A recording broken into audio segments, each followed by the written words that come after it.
So, good morning, Sangha. Happy to be here and happy to be offering some thoughts to you this morning. I'll do this Dharma spiel first off, and then we will sit in meditation following the talk.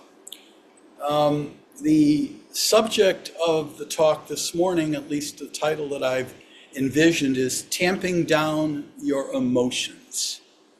And it seems like I probably paid Brother River to seed the question because it just kind of filters in. It's amazing how the universe works sometimes in those instances. So I guess the very first questions we could ask ourselves when I'm speaking about tamping down our emotions is, what are behind our thoughts? And what I find behind my thoughts is a conglomeration of a lot of things. Some of it is nature interactions with this human being, how I appear to react to hot days, heavy rains, deep snow, all different kinds of things that I have absolutely no control over whatsoever. Also, I would like you for a moment just to think about the word tamping. And why did I choose that word? Well, it came up in my thoughts over this topic. Y'all remember Smokey the Bear? Are you all old enough to remember the commercials on Saturday mornings with Smokey telling us how to keep that campfire that we lit at a reasonable level, and how to make sure that it's out completely in our camping experiences. And so that it was always about tamp down the hot coals, keep them down, don't let this big flare up happen, and because only you can protect us from forest fires. Today it's the words they've changed it to as wildfires. So tamping down our emotions, how does that begin? Well, understanding where our emotions come from is a good first start. Now, looking at myself, I've been an emotional person all these 78 years that I've existed on this earth. I've had emotions, and they've gone in many, many different directions. I think I've shared this story with the Sangha before, that when I was a very, very young little child, maybe a year and a half old, I'd learned this thing that if I don't get my particular way, that I could sit on the floor and scream and bang my head on the floor. Just bang, bang, bang. And this disturbed my mother intensely. But she had a wise mother who was my grandmother, who, when she saw me do this, she said, let him do it. He'll stop when it hurts. And she was absolutely right, because I don't find myself sitting on the floor very often banging my head on the floor anymore. So I learned that lesson. And that's how we begin to deal with the emotional buildup, this pyramid of reactions that we have to lots of different things. Lots of our emotions arise with thoughts, and so we know that thoughts can come from whole lots of different areas. It comes from experience, it comes from teachings that we've received, from experiences that we've had. Those things create this conglomeration of thoughts continually arise in our minds. And some of the thoughts we become more attached to than others. Some thoughts just kind of drift by quickly and go, yeah, that's a thought, all right, but I don't have any particular attachment to that thought. That thought is just simply okay. But other thoughts seem to stick more deeply into the emotions and substrata of my thinking. Thoughts that caused me pain, bad relationships, painful breakups, loss. All of those types of things created this emotional area of my life that I continually deal with. And even though I may have dealt with this emotion before and thought I put it away in a drawer, and I don't have to deal with it anymore, lo and behold, it arises and comes back again and again. And I begin to be concerned with my awareness level. Why does these thoughts continually arise again and again? I thought I put that thought, that emotion, that feeling to bed. And this includes good feelings. This is why we get stuck sometimes in lust or in joy, always looking for the next high. That also becomes a continually arising emotion. And so when we ask ourselves, why do these things continue to come back? I'd ask you to think about the fire.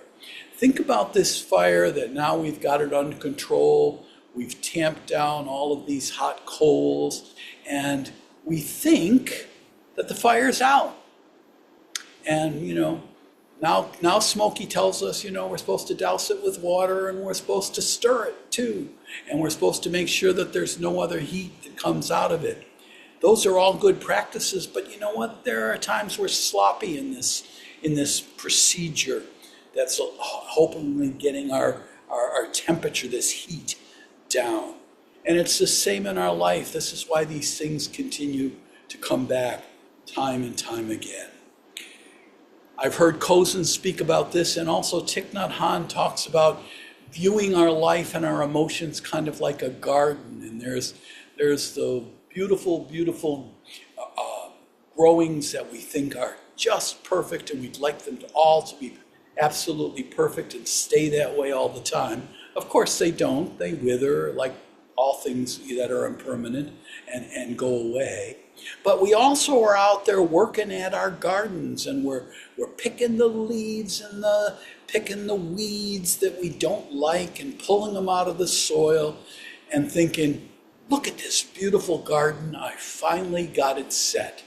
Well, I guarantee you, go walking out there 3 days later and you're going to see these little weeds popping up again. And that's what our emotions are like. That's what our thoughts do. They are continually popping up. The fire of our emotions are never extinguished permanently, except when we decide to pass from this life. But all of this time of our life and our experiences continue to bring into this part of our living, this part of what we call existence as a human being on this planet. They come back, and we might have different thoughts about them, and that is when we grow, when we recognize that, oh, this used to make me extremely angry. It doesn't make me extremely angry anymore. I'm still experiencing the discomfort of anger sometimes when these things happen again and again, but not to the same level. In other words, the flame has not risen to the point of being as dangerous as it was. And so we've learned things that help us. And part of the things that we've learned are through our, again, other experiences, our other spiritual practices that we've been exposed to throughout our life. They exist through our Buddhist practice, which I think is, in my life anyway, one of the more clearer ways of seeing these emotional situations, my emotional garden, if you will, come to life, drift into impermanence, but continually rise, come again. Some of us are better than others at dealing with these, tamping down these emotional situations. And what makes some of us better at it than others?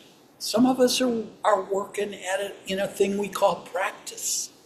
That's how we get there. We just don't simply let the raw emotions that can build the flames of these emotions back up into a higher more dangerous level in our lives, it allows us to say, oh, yeah, okay, this is where my breath comes in. This is where I need to take this deep breath and sit back and become conscious of my breath.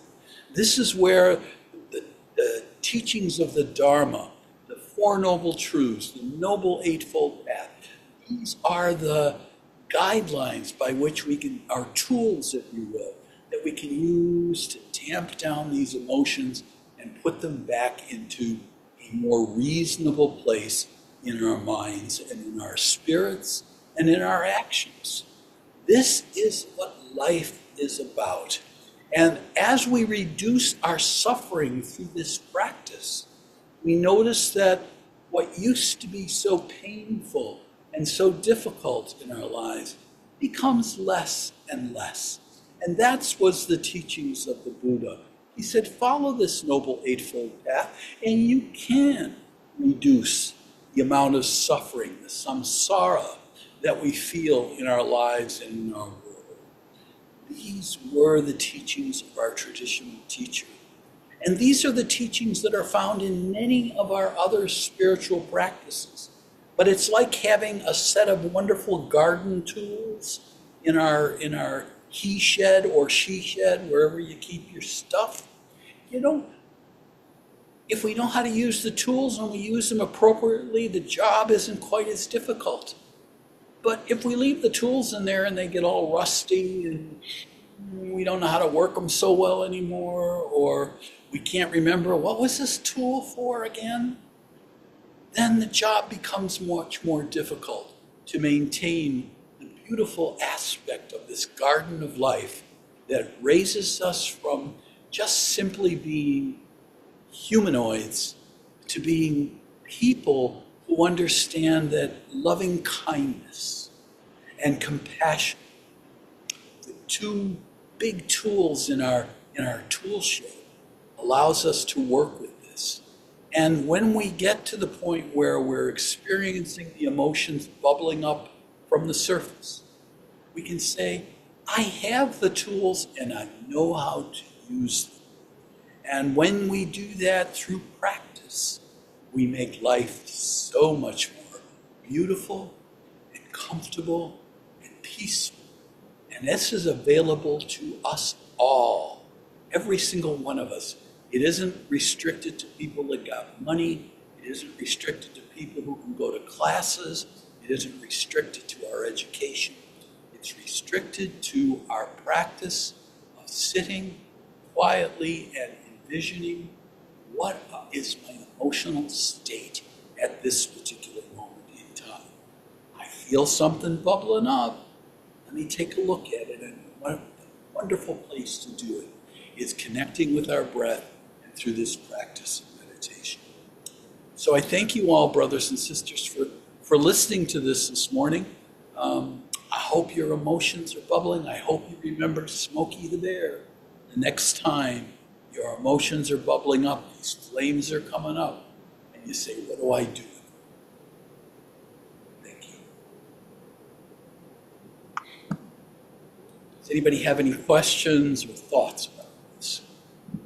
Because we got a couple minutes before we jump into meditation. And we're not going to actually going to see. Thank you, Thay. One of the things that popped into my head also was the old line from Candide, let us cultivate our gardens. Absolutely.